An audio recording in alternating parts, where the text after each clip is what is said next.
하나님의 사랑을 전하는 것은 복음이고 또 하나님의 의를 전하는 것을 예언이라고 합니다. 먼저 예언의 준비가 있고 난 뒤에 복음의 선전이 있을 수가 있죠. 어느 시대에도 예언자가 준비하여 나타남 없이 그리스도의 임재가 나타날 수가 없습니다. 그래서 선지자가 나오지 않는 곳에 그리스도의 복음은 번창할 수가 없습니다.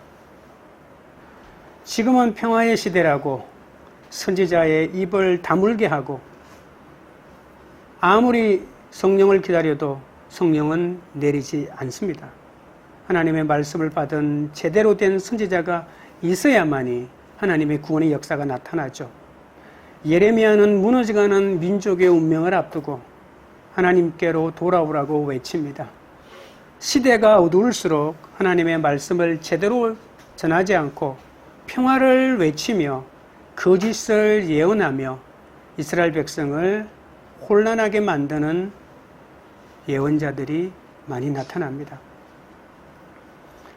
하나님의 말씀을 그들은 바로 전하지 않죠.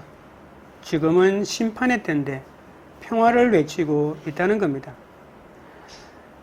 사람보다 하나님의 얼굴을 두려워하는 자가 있어야 합니다. 사람이 듣기에 좋은 말이 아니라 성도들이 꼭 들어야 할 하나님의 말씀을 아낌없이 선포하는 선지자가 있어야 합니다. 그 선지자는 이스라엘의 죄악을 지적하고 하나님께 돌아오라고 외칠 수밖에 없는 것이죠. 오늘은 예레미야 2장을 통해서 이스라엘의 죄악과 그리고 그 죄악을 대하는 하나님의 마음을 살펴보도록 하겠습니다. 내게로 돌아오라. 첫째로 하나님이 나의 아버지입니다. 29절부터 31절입니다. 너희가 나에게 대항하면 어찌 됨이냐? 너희가 다 내게 잘못하였느니라. 여호와의 말씀이니라. 내가 너희 자녀들을 때린 것이 무익함은 그들이 징계를 받아들이지 아니함이라. 너희 칼이 사나운 사자같이 너희 선지자들을 삼켰느니라. 너희 이 세대여 여호와의 말을 들어보라. 내가 이스라엘에게 광야가 되었었느냐? 캄캄한 땅이 되었었느냐? 무슨 이유로 내 백성이 말하기를 우리는 노였으니 다시 주께로 가지 아니하겠다 하느냐? 하나님은 이스라엘이 광야에서 40년을 살 때를 신혼의 사랑을 나누던 시절이라고 하십니다. 허니문이라고 보는 거죠. 왜냐하면 광야는 씨를 뿌리지 못하는 땅, 그 광야에서 이스라엘 백성은 오직 하나님만 따랐고 하나님만 바라보았기 때문입니다. 신혼 시절이라고 하는 것은 서로가 서로만을 바라보고 있는 시절 아닙니까? 그들이 살고 있는 집이나 가지고 있는 돈이나 또는 여러 가지 배경을 계산하기 때문에 기뻐하는 시절이 아니지 않습니까? 그런데 그랬던 이스라엘이 가나안에 들어오자마자 광야 시절의 모든 사랑을 잊어버리죠. 그래서 2장 2절에 이렇게 말합니다. 내가 너를 위하여 내 청년 때의 인애와 내 신혼 때의 사랑을 기억하노라. 하나님은 그래도 끊임없이 그 아름다웠던 신혼의 시절을 기억합니다. 청년 때의 인애와 신혼 때의 사랑을 하나님은 한시도 잊지 않는데 이스라엘 백성은 모두 다 잊어버렸죠. 언제요? 가나안 땅에 들어가자마자. 하나님은 그때의 아름다웠던 사랑을 다 기억하는데 이스라엘은 다 잊어버리고 돈 많은 세상 사람에게 마음도 주고 몸도 주고 말았던 겁니다. 하나님은 이렇게 말합니다. 도대체 내가 너희에게 무슨 불의를 저질렀길래 내가 무슨 잘못을 했길래 너희가 그렇게 되었냐고 한탄하시죠. 이스라엘 백성은 젖과 꿀이 흐르는 가나안 땅에 들어가는 것이 일생의 삶의 목표였습니다. 40년 동안 광야에서 뺑뺑이 돌면서 언젠가는 저기에 들어가리라. 언젠가는 들어가리라. 내가 못 들어가니 내 자식을 말씀으로 양육하고 훈련시키면서 가나안 땅에 들어가 당당하게 살 수 있는 하나님의 백성으로 만들기 위해서 얼마나 애를 썼습니까? 그렇게 해서 천신만고 끝에 약속의 땅에 들어갔는데 그들이 그 속에 들어가니까 참담하게도 2장 7절은 이렇게 말합니다. 내가 너희를 기름진 땅에 인도하여 그것의 열매와 그것의 아름다운 것을 먹게 하였거늘 너희가 이리로 들어와서는 내 땅을 더럽히고 내 기업을 역겨운 것으로 만들었도다. 이스라엘 백성들의 죄악을 2장 13절에 정확하게 보여주고 있는데 이렇게 말합니다. 내 백성의 두 가지 악을 행하였다라고 하면서 그들이 생수에 거는되는 나를 버린 것과 스스로 웅덩이를 판 것인데 그것은 그 물을 가두지 못할 터질 웅덩이들이니라 라고 말합니다. 생수를 얻는 것이 광야 생활뿐만이 아니라 예루살렘은 1년에 비가 500mm도 안 오는 곳이기 때문에 너무나도 비가 중요하고 또 먹을 수 있는 생수를 얻는 것이 정말 중요합니다. 그런데 하나님이 그들의 생수의 근원인데 하나님을 믿으면 하나님이 물을 주시는데 하나님을 의지하지 않고 그들이 스스로 웅덩이를 파고 내가 물을 여기에 모아두겠다. 하나님은 필요할 때만 비를 주겠다고 합니다. 그런데 언제 비를 줄지 어떻게 합니까? 내 눈에 안 보이는 건 난 믿을 수가 없어. 내 눈에 보이는 물웅덩이 내가 만들 거야. 저수지를 만들고 내가 언제든지 물을 먹을 수 있을, 안심할 수 있을 그런 것을 만들 거야 라고 하면서 웅덩이를 만들었다는 겁니다. 그게 뭐라고요? 그게 바로 바알을 숭배하는 겁니다. 농사 짓는 땅에 왔으니 농사의 신인 바알을 믿어야 된다는 거죠. 바알은 바람의 신과 그리고 농사의 신, 풍요의 신을, 풍요를 주관하는 신이거든요. 농사의 신이란 말입니다. 이스라엘의 여호와 하나님은 목축업자의 신이라면 바알은 농사꾼의 신입니다. 그래서 농사 짓는 땅에 들어왔으니 나 이제 농사 짓는 신 또 같이 믿을 거야. 같이 의지할 거야. 같이 기도하고 그들이 하는 거 다 따라할 거야. 그래야 농사가 잘 때 이렇게 하나님도 믿고 바알도 믿고 혼합주의 신앙으로 이스라엘의 야훼 신앙이 사라져가기 시작했다는 것입니다.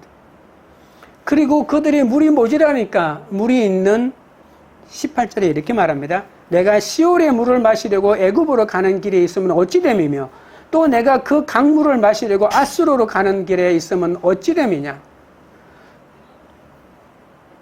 시올의 물이라고 하는 것은 나일강을 말하거든요. 이스라엘은 세계 4대 문명의 발상지 가운데 무려 두 곳인 나일강과 유프라테스강, 티그리스강 사이에 존재하고 있는 것이죠. 세상의 문명의 발상지가 바로 가까운 지척의 양쪽에 다 있다고요. 그래서 그들은 조금만 정신을 놓으면 나는 물을 얻기 위해서, 문명의 힘을 얻기 위해서 난 나일강으로 갈 거야. 아니면 유프라테스 강으로 갈 거야. 아수르로 갈 거야. 둘 중에 하나를 택하기가 얼마나 좋은지. 세상 사람들은 그것이 지혜야. 문명의 흐름을 빨리 받아들이는 것, 그것이 잘 사는 길이야라고 말했을 것입니다. 그러나 하나님은 그것을 원치 않았습니다. 그들이 문명을 받아들이면서 그 모든 문명을 만든 존재가 바로 애굽의 태양신이고 바벨의 신이라고 믿었기 때문에 그 신들을 섬기게 되거든요. 하나님은 이스라엘 백성은 문명의 힘으로 사는 존재가 아니라 하나님이 주시는 힘으로 살아가는 존재라고 가르쳐 주셨거든요. 나를 믿으면 천지의 창조자이신 내가 모든 것을 필요할 때 준다라고 했는데 못 믿겠다는 겁니다. 그건 못 믿겠다. 거대한 강이 있는 곳에 우리를 살게 하지 왜 강이 없고 척박한 이곳에 데리고 왔느냐고 말합니다. 하나님은 속이 터져나갑니다. 하나님은 하늘이 바로 하나님의 강이거든요. 필요할 때마다 하늘을 열고 비를 내려주시는데 땅에 물이 있는 게 무슨 소용이 있냐고 말해도 이스라엘 백성은 소용이 없습니다. 이스라엘 백성이 강이 없는 곳에 살았나요? 애굽에 살지 않았습니까? 그 농토가 천지인 그곳에 살았습니다. 그런데 자기 땅 한마디가 없었어요. 남의 논입니다. 여러분 전라도에 가면 수많은 평야가 있죠. 김제평야, 나주평야에서 호남평야의 뜰은 우리나라의 최고입니다. 그런데 그곳에 노동요들이 왜 그렇게 구슬프나요? 다 어렵고 힘들고 왜냐하면 그곳에서 농사 짓는 사람들은 주인들이 농사 짓지 않고 머슴들이 농사 짓거든요. 자기 땅 아닙니다. 다 부재지주라 서울에 있고 떵떵거리는 엄청난 부자들은 다 친일파들이 땅을 가지고 있었기 때문에 그들은 소작농으로 그냥 머슴의 싹만 받고 농사를 짓는데 자기 땅 같으면 얼마나 기쁘고 행복하겠습니까? 수확할 때. 남의 땅이라 내게 아닌데 일할 것만 많고, 그러니 그들이 노동요가 얼마나 힘든지 모릅니다. 아리랑을 불러도 경상도는 힘이 철철 나는데 날 좀 보소 날 좀 보소라고 하는데 전라도에는 애절하잖아요. 내게 아니기 때문에. 그 풍족한 애굽 땅에 살았지만 이스라엘은 자기 땅에 있었나요? 노예로 살았는데. 그런데 하나님께서 이제 너희 땅을 내가 주겠다고 하고, 내가 너희들의 구름이 되고 내가 너희들의 바람이 되고 내가 너희들의 물이 되어 너희들을 생수의 근원으로 인도해 주겠다, 나만 믿으라고 했는데 못 믿고 옆에 있는 큰 강만 바라보고 있으니 하나님이 얼마나 고통스럽겠습니까? 출애굽 사건이라고 하는 것, 출애굽하기 위해서 10가지 재앙을 내렸잖아요. 그 10가지 재앙은 그냥 하나님이 이렇게 힘이 세다는 것을 보여주기 위한 것이 아니라 바로 바알에 있는 모든 신들을 참혹하게 무찌른 하나의 이적의 표시였거든요. 대표적으로 흑암 재앙이 있잖아요.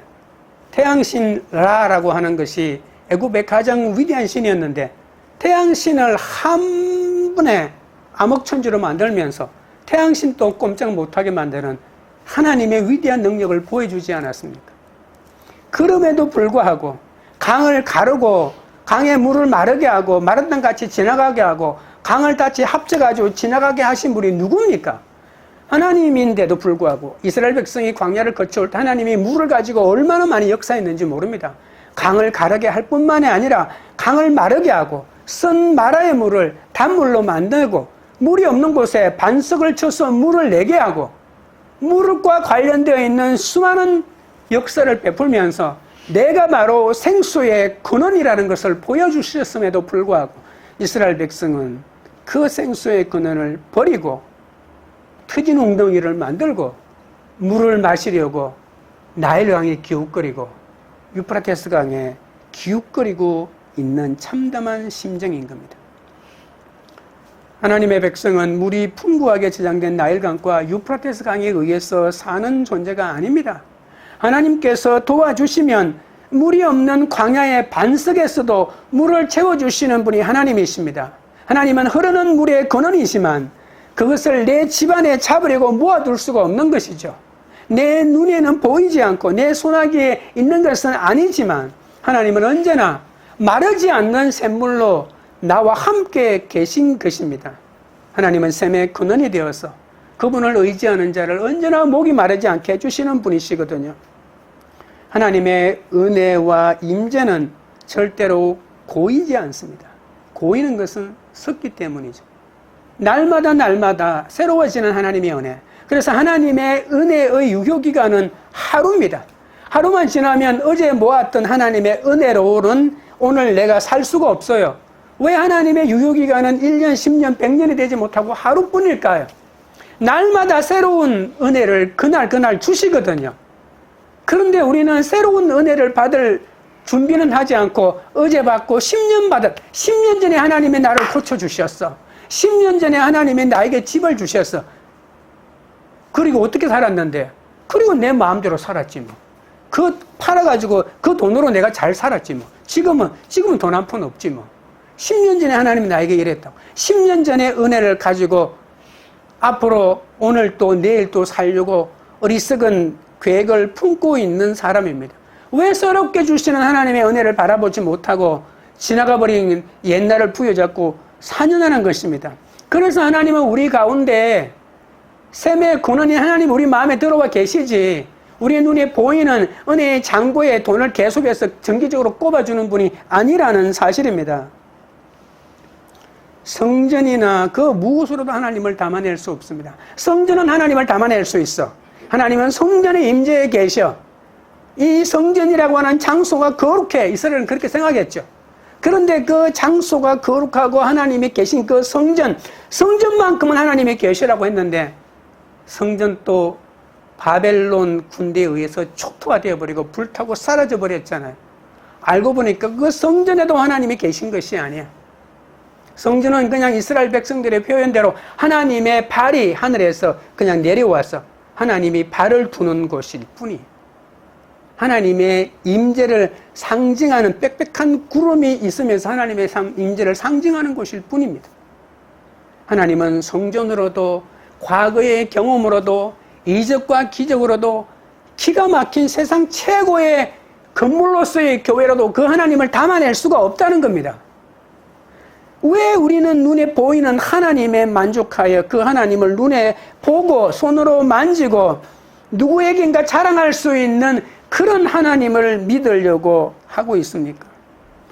눈에 보이는 애굽과 아수르와 같은 열강의 힘을 기대어 자신의 평안과 안전을 도모하려는 노력을 포기해야 합니다. 종교적인 열심이 아무리 많아도 예레미야 눈에는 그것은 거칠의 뿐입니다. 가난하고 무지한 이들의 피를 흘리며 가난한 자들의 피눈물을 짜내는 그 손으로 하나님을 향하여 들고 기도한들 하나님이 들어주시겠습니까? 2장 27절 28절에 보면 그들이 나무를 향하여 너는 나의 아버지라 하며 돌을 향하여 너는 나를 낳았다 하고 그들의 등을 내게로 돌리고 그들의 얼굴은 내게로 향하지 아니하다가 그들이 환난을 당할 때에는 이르기를 일어나 우리를 구원하소서 하리라. 너를 위하여 내가 만든 내 신들이 어디 있느냐? 그들이 내가 환난을 당할 때에 구원할 수 있으면 일어날 것이니라. 유다야 너의 신들이 너의 성읍수와 같도다. 이 성경에 있는 이 말씀 가운데 가장 참담한 말씀이 바로 저는 이 구절이라고 생각합니다. 나무를 향하여 나의 아버지라고 말하고 있고요. 돌을 향하여 나의 어머니라고 말하고 있다는 겁니다. 하나님은 우리를 축복하기 위해서 끊임없이 우리에게 당신의 얼굴을 보여주시죠. 당신의 차별하신 얼굴을 정확하게 말하면 눈을 보여줍니다. 노아는 하나님의 은혜를 구했다라고 표현하고 있죠. 창세기 5장에 모든 세상의 인류들이 하나님을 저항하고 거부하던 그 시대에 노아만큼 하나님의 은혜를 구했던 자다라고 표현하고 있는데 히브리어로 보면 노아는 하나님의 눈 속에 있는 하나님의 은혜를 찾았다라고 이렇게 표현하고 있습니다. 하나님의 은혜가 어디 있다? 하나님의 눈 속에. 하나님이 우리를 보는 것은 하나님의 은혜를 주신다는 것이거든요. 하나님의 눈을 봐야 위로를 받죠. 여러분 우리가 아무리 사랑하는 사람의 얼굴을 봤는데 눈이 없거나 눈이 감고 있으면 그 사람은 죽은 사람이잖아요. 얼굴을 보여준다고 해서 눈을 보여주는 건데 오늘 본문에 보십시오. 그들의 눈은 딴 데를 보고 있고 그들의 등을 하나님에게 돌리고 있다라고 말하고 있잖아요. 호세아 10장 1절에 이스라엘은 열매 맺는 무성한 포도나무라. 그 열매가 많을수록 재단을 많게 하며 그 땅이 번영할수록 주상을 아름답게 하도다. 하나님이 얼마나 통탄해합니까? 가나안 땅에 와서 농사 짓고 잘 먹고 잘 살았는데 그들이 포도 농사가 얼마나 잘 되는지 포도 가수원이 무성한데 열매가 많을수록 바알 신들을 섬기는 재단을 많이 만든다는 겁니다. 돈을 벌면 벌수록 그것으로 자신을 위한 우상의 재단을 만든다고 하는 겁니다. 그리고 그 땅이 번영할수록 그 주상을 아름답게 꾸민다는 겁니다. 더 좋은 기술자를 불러서 더 좋은 아름다운 바알 신상, 더 아름답고 멋진 아세라 신상을 만들어서 자기 제단 앞에 만들어서 사람들 앞에 자랑하고 더 크고 더 아름답고 더 화려하게 우상을 섬기기 위해서 그들의 모든 노력을 다한다는 것입니다. 하나님이 축복해주면 해줄수록 세상을 더 사랑하고 더 우상을 섬기며 하나님에게서 더 멀어져 가고 있는 이스라엘 백성을 보는 하나님의 심정이 어떻겠습니까? 하나님은 얼마나 억울하신지 재판을 열어보자라고 이렇게 말합니다. 오늘 본문에 있는 말씀을 보십시오. 오늘 29절에 너희가 나에게 대항하면 어찌 됨이냐? 너희가 다 내게 잘못하였다라고 하는 것은 재판을 신청하는 것과 같다고 볼 수가 있습니다. 내가 너희 자녀들을 때린 거? 그거 징계야. 내게 돌아오라고. 내 자녀가 잘못했는데도 가만 내버려 두고 있느냐? 그런데 내가 내 자식을 징계하니까 하나님이 나를 때려? 하나님 왜 때려? 이거 다 바알이 해준 건데 왜 때리냐고 해서 하나님을 거부합니다. 하나님의 말씀을 받아들이지 않습니다. 심판의 말, 회초리와 같은 말은 다 거부합니다. 무조건 축복만 얘기해. 내 자식 잘 되고, 내 자식 좋은 데 가고, 내 자식 좋은 직장 얻고, 좋은 곳에 가서 떵떵거리고 산다는 축복의 말만 해. 어떤 것도 불길한 말 하지 마라고 말합니다. 하나님의 말씀을 듣지 않습니다. 여러분, 세상이라는 게 뭡니까? 우상이라는 게 뭡니까? 듣고 싶은 것만 듣고 세상에서 모든 사람이 바라보고 모든 사람이 우러러보는 그러한 상태가 되기 위해서 세상의 가치와 세상의 말하는 열매들을 얻기 위해서 발부둥을 치는 것 아니겠습니까? 하나님은 이렇게 말합니다. 깃딤 섬들에 가보고 게달이라는 곳에도 사람을 보내보라. 가장 하찮은 곳에 사람을 다 보내봐라. 지금으로 말하면 아프리카의 밀림 속에 있는, 브라질 아마존에 있는 밀림의 부족들에게 사람을 다 보내보라. 그 부족들이 자신들이 믿고 있는 신들을 버린 적이 있느냐고. 나무를 갖다 놓고 주상을 세워놓고 섬기고 절하고 기도하던 그들이 조상 대대로 믿고 있는 그 종교를 어느 순간 갑자기 바꾼 적이 있느냐고. 인류 문명, 인류학자들을 모아놓고 한번 조사해보라는 겁니다. 그런 적이 없다는 겁니다. 그 아프리카의 부족들도 그들이 섬기는 신을 평생을 섬기고 아버지가 물려줬던 그 신을 계속해서 섬긴다는 겁니다. 비교할 생각도 안 합니다. 한번 잘못하고 억울한 일이 생겼다고 해서 신을 바꾸지 않는다는 겁니다. 그럼에도 불구하고 너희들은 왜 바꾸냐는 겁니다. 너희들은 왜 신을 바꾸냐는 겁니다. 내가 너에게 뭘 잘못했는데 그것도 돌에게 아버지라고 하고 나무에게 아버지라고 하고 돌에게 어머니라고 말하니, 그러니 오직 하나님만이 나의 유일한 아버지라는 이 고백을 할 수 있어야 우리는 하나님에게 돌아갈 수가 있습니다. 둘째는 내 죄를 알고 고백해야 합니다. 32절에서 34절입니다. 처녀가 어찌 그의 폐물을 잊겠느냐? 신부가 어찌 그의 예복을 잊겠느냐? 오직 내 백성은 나를 잊었나니 그 날수는 셀 수 없거늘 내가 어찌 사랑을 얻으려고 내 행위를 아름답게 꾸미느냐?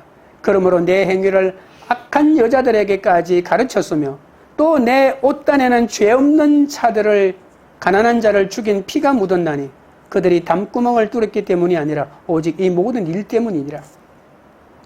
하나님은 내가 어찌 사랑을 얻으려고 내 행위를 아름답게 꾸미느냐고 호통치죠. 옷단에 죄 없는 가난한 자를 죽인 피가 묻었다는 것은 폭력과 억압을 통해서 가난한 자들의 재산을 모조리 탈취했다는 겁니다. 여러분, 가난한 자들에게 먹을 게 뭐가 있나요? 집, 그거 가치 있는 게 뭐가 있을까요? 여러분, 일본 사람들이 우리나라에 와서 일제 35년 동안 착취하면서 모든 것을 다 빼앗아 갔습니다. 젊은이들을 빼앗아 갔고, 여자들을 빼앗아 갔고, 밥그릇 숟가락까지 무기를 만든다고 다 빼앗아 갔습니다. 어떤 사람은 이렇게 말합니다. 그들이 이 땅에 와서 도로도 놓아주고 뭐도 놓아주고 잘했지 않느냐고 말합니다. 그래서 우리나라가 빨리 발전한 게 아니냐고 말합니다. 철도도 놓아줬으니 철도 왜 놓아줬겠습니까? 약탈해 가려고. 우리의 모든 것을 약탈해 가기 위해서 놓아준 것 뿐입니다. 이 땅을 사랑해서 놓아준 것이 아닙니다.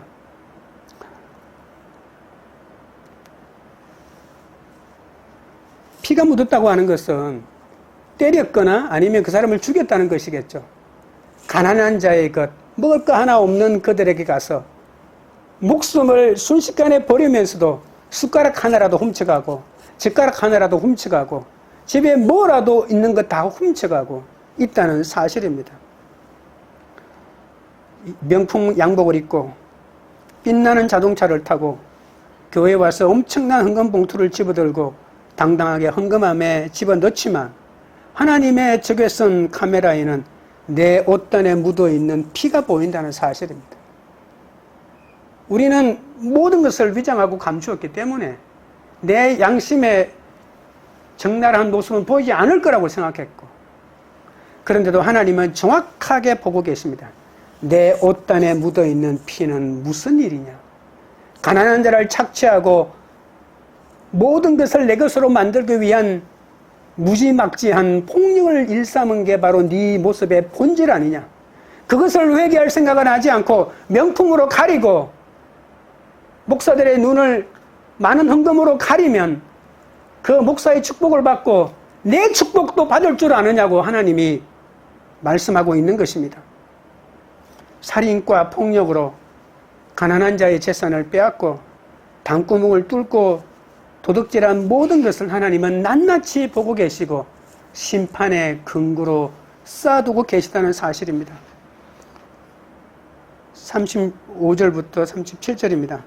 그러나 너는 말하기를 나는 무죄하니 그의 진노가 참으로 내게서 떠났다 하거니와 오라 내 말이 나는 죄를 범하지 아니하였다 하였으므로 내가 너를 심판하리라.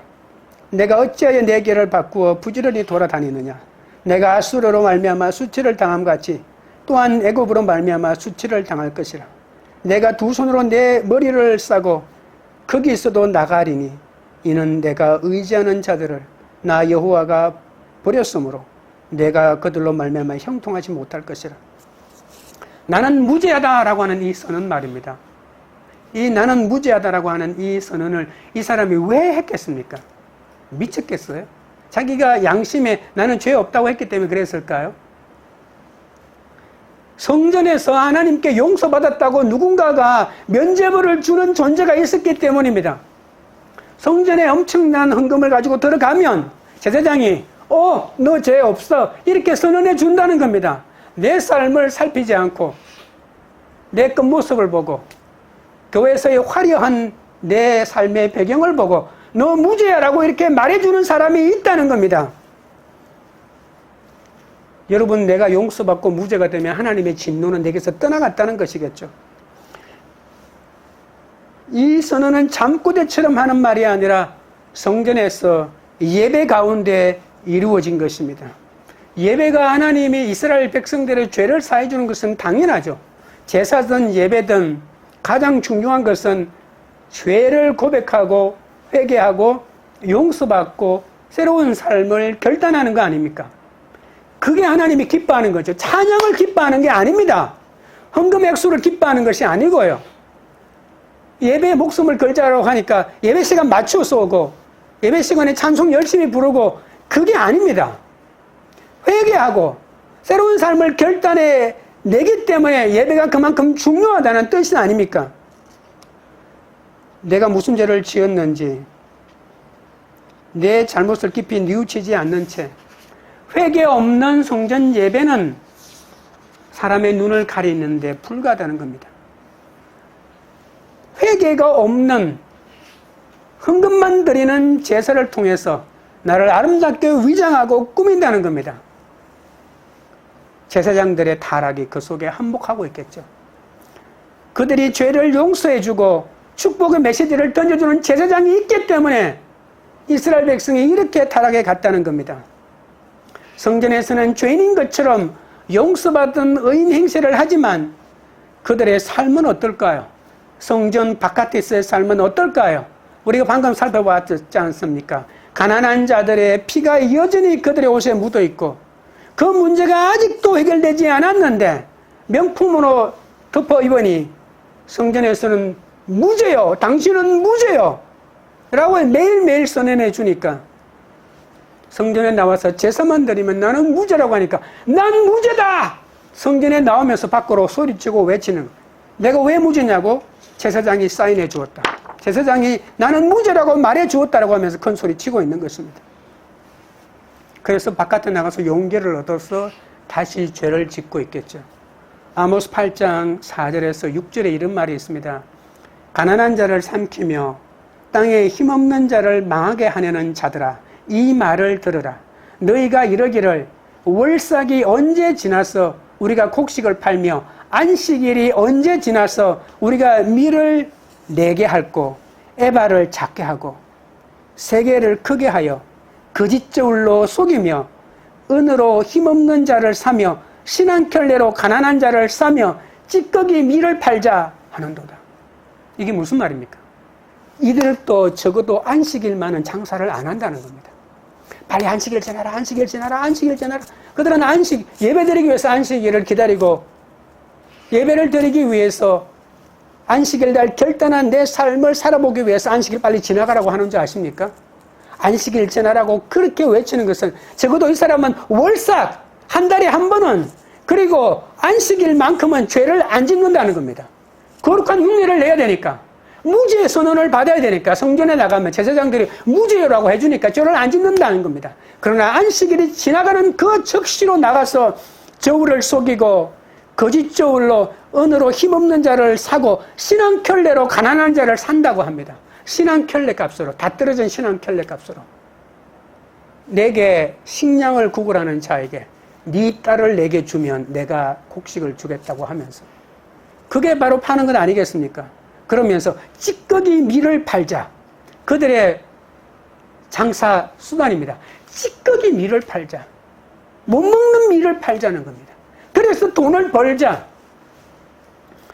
이것이 그 당시 믿음의 눈으로 바라봤을 때 잘 산다고 하는 사람, 유지라고 하는 사람, 성전에 돈푼깨나 낸다고 하는 사람, 방귀 좀 낀다고 하는 사람들, 그 종교의 지도자 행세하는 사람들의 형편인 겁니다. 지도자들이 이런데 어찌 하나님이 심판의 메시지를 보내지 않겠습니까? 성전에도 제사장이 있었거든요. 성전에도 선지자가 있었거든요. 성전에서 월급 받는 제사장, 월급 받는 선지자. 그들은 하나님이 고용해 준 것이 아니라 대제사장이 고용해 주었기 때문에 제사장이 원하는 말만 해 주었기 때문에 그들은 어떠한 말도 하지 못합니다. 지금 선지자의 역할을 해주는 것이 언론 아니겠습니까? 잘못된 것을 잘못됐다고 말하지 못하는 홍길동입니까? 아버지를 아버지라고 하지 못하는 모두가 홍길동이 되어가지고 홍씨 집안으로 살아가고 있는 이 땅의 현실을 어떻게 해야 되겠습니까? 안식일이 지나기를 철없게 애타게 바라는 것은 하나님을 예배하고 기다리는 것이 아니라 안식일은 그래도 형식적으로나마 성전에 가서 예배 드리는 채하고 무죄 선언을 받고 양심의 짐을 들어야 하니까 빨리 안식일을 지나면 안식일을 장사하지 못해서 돈 못 번 것도 다 벌어야지 하는 그 생각만 가지고 돈 벌 생각만 어쩔 수 없이 하고 살았다는 사실, 이 사실 하나님을 속일 수는 없습니다. 사람을 속일 수는 있고 목사는 속일 수는 있지만 말입니다. 3장 4절에 이런 말이 있습니다. 내가 이제부터는 내게 부르짖기를 나의 아버지여 아버지는 나의 청년 시절의 보호자신이다 라고 말합니다. 아버지라고 불렀어 나를. 진짜 회개한 건가?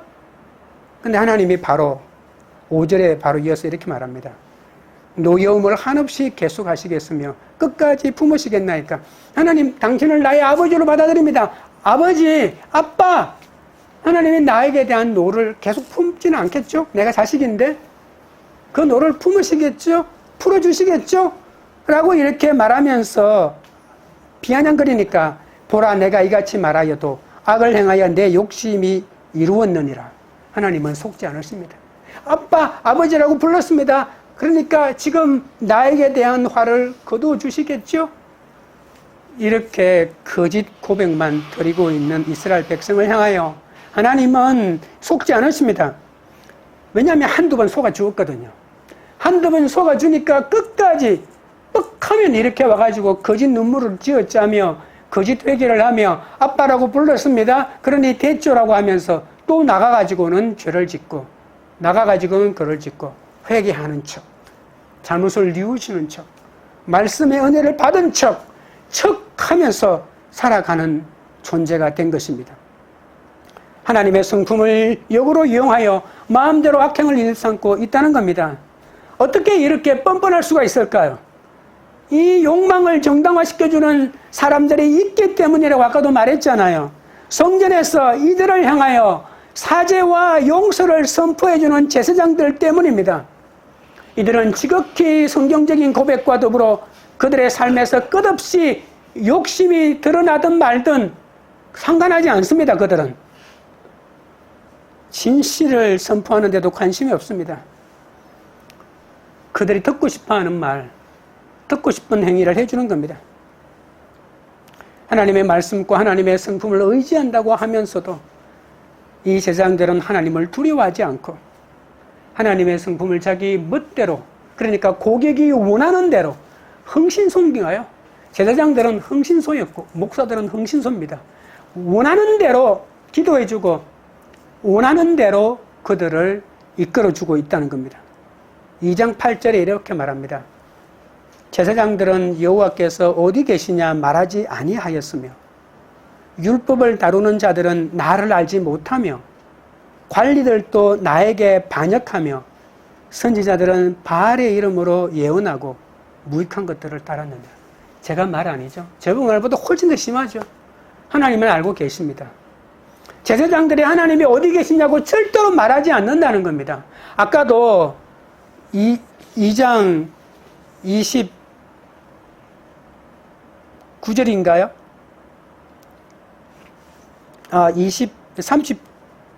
30절이네요. 내가 너희 자녀들을 때린 것이 무익하면 그들이 징계를 받아들이지 아니함이라. 너희 칼이 사나운 사자같이 너희 선지자들을 삼켰느니라. 자기에게 듣기 싫어하는 선지자들을 다 칼로 죽여버렸다. 사자같이 칼로 죽여버렸다. 선지자들, 바른 소리하는 선지자들을 다 죽여버렸으니까 살아남을 할 제사장들이 누가 하나님이 어디 있냐고 관심이 없어요. 하나님이 어디 있긴 어디 있겠지. 하나님이 어디 있냐가 아니고 내 돈을 누가 주지?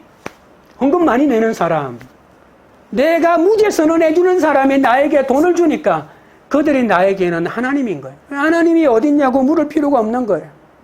율법을 가르치는 자들은 하나님을 하나도 모르고 선지자들은 바알의 이름으로 예언하고 이 일이 지금에는 일어나지 않는다고 누가 장담할 수가 있겠습니까? 참담한 현실입니다. 그래서 하나님은 26절에 이렇게 말하죠. 도둑이 붙들리며 수치를 당한 같이 이스라엘 집, 곧 그들의 왕들과 지도자들과 제사장들과 선지자들이 수치를 당할 것이라. 제사장의 성품이나 인물이 내 죄를 알게 하지 않습니다. 그러면 내 죄를 어디서 알죠? 누가 내 죄를 가르쳐 주느냐 말입니다. 말씀을 제대로 봐야만 죄를 알고 있는데 지금처럼 성경에 있는 것도 아니고 말씀이 주어지면 선지자가 그것을 그대로 전해주는 것밖에 말이 없어요. 문자화된 말씀이 없다고요. 선지자들이 알려줘야 되고 제사장들이 알려줘야 돼요. 그런데 알려주지 않으니까 아니 죄 없다고 하니까 헌금 많이 내니까 죄 없대요. 좋은 양복 입고 가니까 죄 없대요.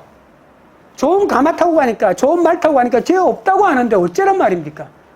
그러니 하나님은 제사장들, 선지자들 내가 그냥 두지 않겠다. 말씀을 제대로 가르치고 선포해 주는 자가 있어야 그 말씀으로 내 죄를 알고 올바로 고백할 거 아닙니까? 하나님에게 돌아가려면 내 죄를 알고 고백해야 되는데 말씀을 안 가르쳐 주니까 무조건 교회에 헌금 많이 내고 세상에서 유력한 직업을 가지고 있고 뭔가 가지고 있는 사람은 무조건 대우를 해주니까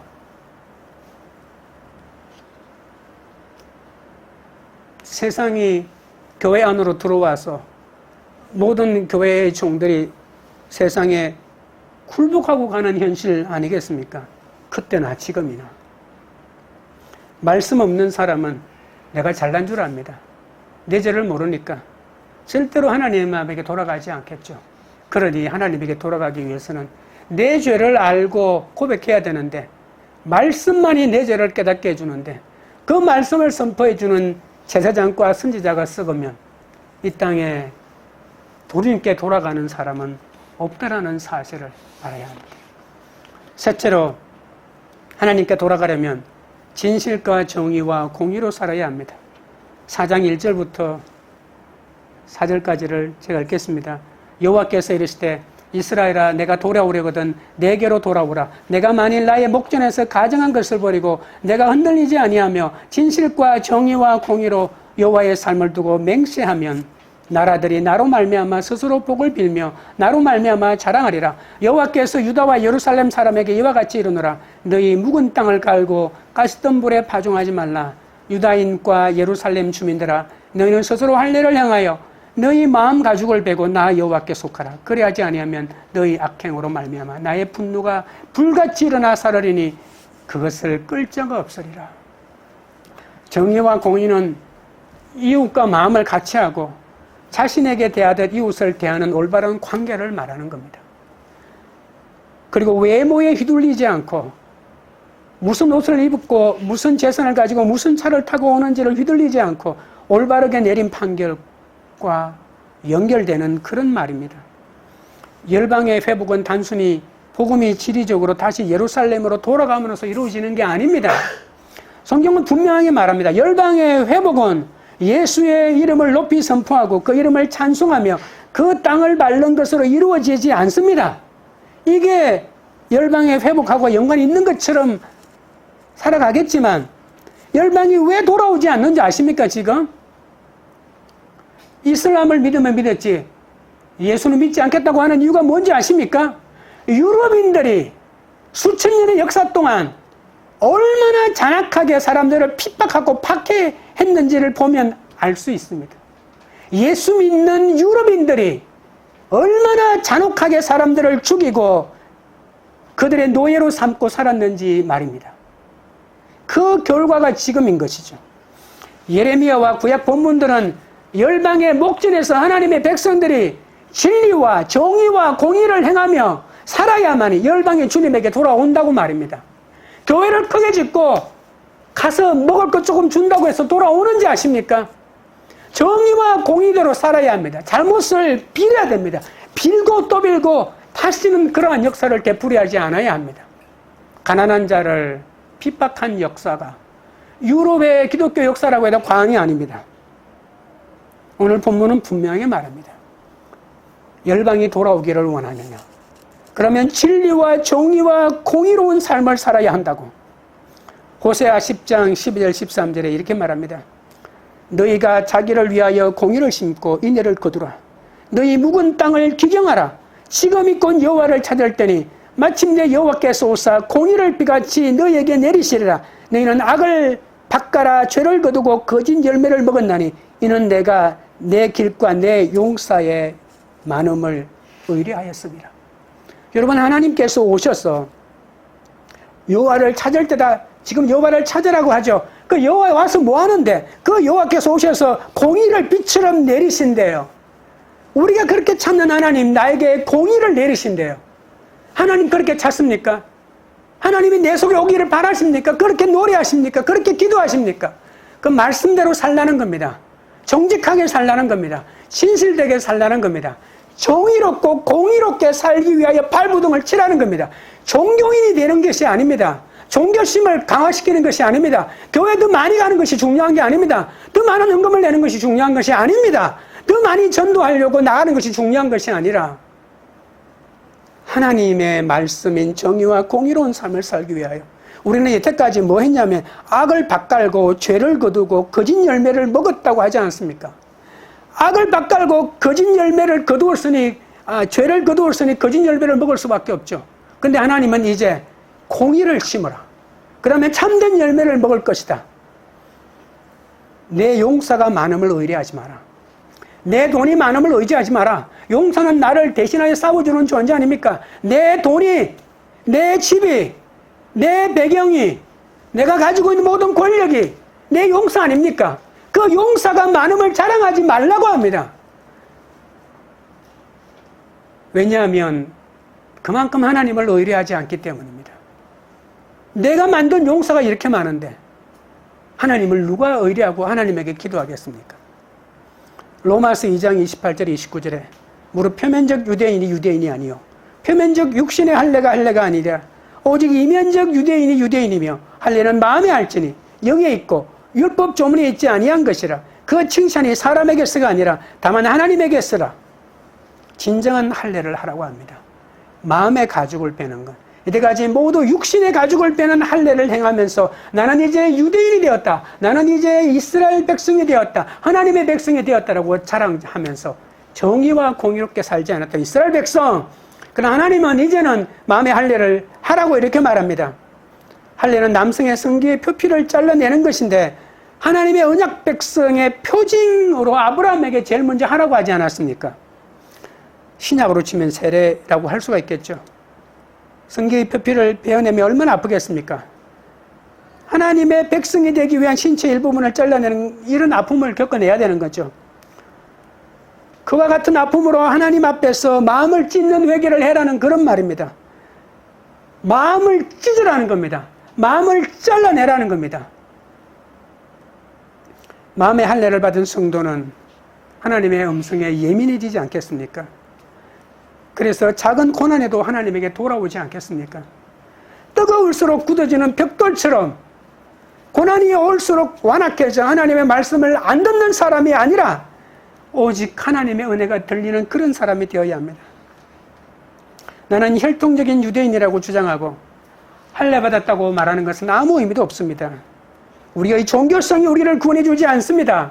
많은 사람이 자신이 익숙한 종교적인 종교성으로 구원을 받는다고 착각합니다.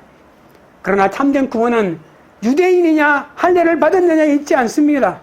행위의 의롭고 착한 가에도 있지 않습니다. 하나님이 우리를 인정해 주어야 합니다. 하나님이 인정하시고 축복해 주어야 합니다. 제일 속기 쉬운 것이 자기 자신 아닙니까? 자신의 논리가 맞다고 착각할 때가 많습니다. 남의 잘못을 지적한다고 해서 내가 의로운 사람이 아닙니다. 종교적인 사람에게 속지 말아야 합니다. 그럴듯한 사람에게 속지 말아야 합니다. 행위와 전통과 익숙함에 구원이 있지 않습니다. 오직 구원은 예수 그리스도에게 있습니다. 속에 있는 것을 감추려고 아무리 거룩하게 끝모습을 치장해도 우리 안에 담겨 있는 것은 언젠가는 끝으로 드러날 수밖에 없습니다. 하나님은 우리의 입술을 통해서 무의식적으로라도 우리의 내면을 드러냅니다. 입에서 나오는 말이 곧 나 자신이니까요. 눈에 보이는 육신의 할례가 아닌 보이지 않는 할례를 행하시는 여러분 되시기 바랍니다. 마음에 속한 것과 영 안에서 이루어지는 이 할례를 통해서 하나님은 외적인 경건보다 마음을 찢는 회개를 기뻐하신다는 사실을 깨달아야 합니다. 날마다 말씀 앞에서 마음의 할례로 자복하는 심령이 되어 하나님께 돌아가는 여러분 되시기 바랍니다. 말씀을 맺겠습니다. 하나님께 돌아가려면 하나님이 나의 아버지임을 알아야 합니다. 하나님만이 내 삶의 생수요 내가 만든 세상의 찬란함은 물을 가두지 못하는 터진 웅덩이임을 알아야 합니다. 하나님께 돌아가려면 내 죄를 알고 고백해야 합니다.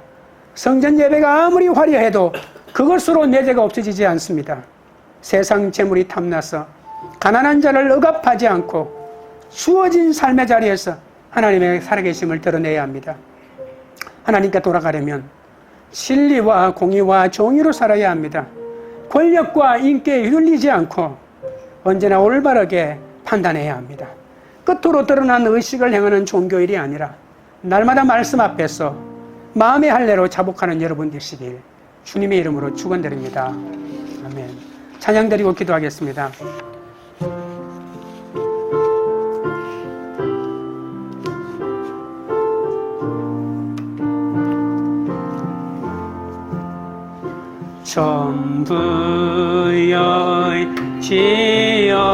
전부여지옵소서 손 들고 옵니다. 주 나를 외면하시면 나 어디 가리까.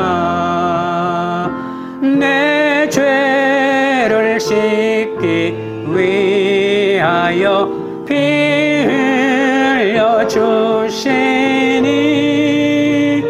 곧 되게 하는 마음으로 주 앞에 옵니다. 처음부터 계신 주께서 영죽을 죄인을 보혈 그 사랑하는 내 죄를 씻기 위하여 피 흘려 주시니 곧 되게 하는 마음으로 주 앞에 옵니다. 나 예수의 죄함으로 큰 권능 받아서 주님께 구한 모든 것 늘 얻겠습니다. 내 죄를 씻기 위하여 피 흘려 주시니 곧 되게 하는 마음으로 주 앞에 옵니다. 기대하실 때 지난날에 주신 하나님의 은혜를 잃어버리고 세상 쾌락에 심취해 살았던 나를 용서해달라고 기도합시다. 물을 가두지 못하는 터진 웅덩이 이 같은 사람과 돈과 권력을 움켜잡지 않고 오직 생수의 근원 되시는 주님만 바라보게 해달라고 기도합니다. 크고 웅장한 예배당에서 아무리 화려한 성전 예배를 드려도 그것으로 내 죄가 없어지지 않습니다. 삶의 자리에서 주님의 살아계심을 전하게 해달라고 기도합시다.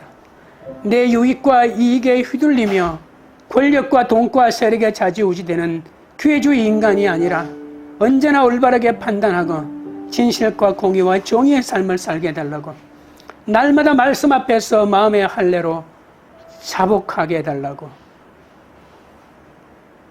우리 다 같이 주의 세 번 부른 다음에 주님 앞에 나가겠습니다. 주여, 주여, 주여. 거룩하신 하나님 우리 아버지여, 지난날에 주신 하나님의 은혜를 잃어버리고 세상 쾌락에 심취해 살았던 나를 용서하여 주시옵소서. 생수의 근원 되시는 주님을 버리고 물을 가두지 못하는 터진 웅덩이인 사람과 돈과 권력을 움켜잡고 편안하게 살려고 발부둥쳤던 저를 불쌍히 여겨 주시옵기 바라보나옵나이다. 크고 웅장한 예배당에서 아무리 화려한 성전 예배를 드려도 그것으로 내 죄가 없어지지 않음을 고백합니다. 오직 말씀 앞에 내가 죄인인 것을 고백해야만이 아버지 하나님이여 주님에게 돌아갈 수 있사오니, 주여 말씀을 온전히 듣게 하사 내가 죄인임을 고백하고 주님에게 돌아갈 수 있도록 주여 붙들어 주시옵소서. 내 유익과 이익에 휘둘리며 권력과 돈과 세력에 좌지우지되는 기회주의 인간으로 산 것을 용서하여 주옵소서. 언제나 올바르게 판단하고 진실과 공의와 정의의 삶을 살게 하여 주옵소서. 날마다 말씀 앞에서 마음의 할례로 자복하며 살아가게 하여 주시옵기 바라옵나이다. 주여 우리를 인도하여 주시옵소서. 하나님 아버지여, 지난날에 주신 하나님의 은혜를 잃어버리고 세상 쾌락에 심취해 살았던 나를 용서하여 주시옵소서. 물을 가두지 못하는 터진 웅덩이인 사람과 돈과 권력을 사모하며 그것을 잡으려고 하도 잡지 못하지만 그래도 잡아보려고 살아간 지난날의 세월을 모두 용서하여 주옵소서. 이제는 오직 생수의 근원 되시는 예수님만 바라볼 수 있도록 도와주옵소서. 크고 웅장한 예배당에서 화려한 성전 예배를 드린다고 해도 내 죄가 사라지지 않는다고 했습니다. 오직 말씀이 온전하게 들려 내가 죄인임을 깨달을 때 그때서 죄인임을 고백하고 주님에게 돌아갈 수 있는 힘이 생긴다고 하셨습니다. 고난의 때에 주님을 따르는 우리의 모습을 하나님이 가장 아름답게 보신다는 사실을 알게 하여 주옵소서. 세상의 재미와 유혹에 빠져 무익한 것을 따르지 않게 하여 주옵소서. 하나님이 우리에게 허락하신 기름진 땅에서 구원의 아름다운 열매를 맺으며 살아갈 수 있도록 우리를 붙들어 주옵소서. 우리의 유익과 이익에 휘둘리며 권력과 돈과 세력에 좌지우지되는 기회주의 인간이 되지 않게 하여 주옵소서. 진실과 공의와 정의로 언제나 올바르게 판단하며 그러한 삶을 선택하며 살게 하여 주옵소서. 날마다 말씀 앞에서 마음의 할례를 받고 자복하게 하시고 말씀의 은혜도 간격도 없이 나는 모태신앙이다, 나는 교회 직분을 받았다는 끝모습 신앙의 모습에 안주하지 않게 하여 주옵소서. 외적인 경건보다 내적인 회개와 은혜가 있기 원합니다. 날마다 말씀을 통해 마음의 가죽을 베는 마음의 할례를 행하는 자가 되기 원합니다. 죄에 대하여 통하며 원한 가운데서도 내 죄를 깨닫고 내 마음이 녹아져 주님에게 돌아가기를 원하옵나이다. 광교리들 교회가 사람의 영광을 구하지 않고 사람이 듣기에 좋은 말이 아니라 성도들이 들어야 할 하나님의 말씀을 아낌없이 듣고 주님에게 돌아가는 공동체가 되기 원합니다.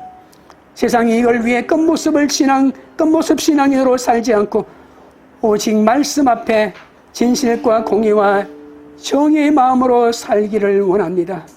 남의 허물을 보기 전에 내 허물을 먼저 보고 하나님의 살아계심을 드러내는 그런 공동체가 되도록 주여 역사하여 주시옵소서. 예수님의 이름으로 기도드리옵나이다. 아멘.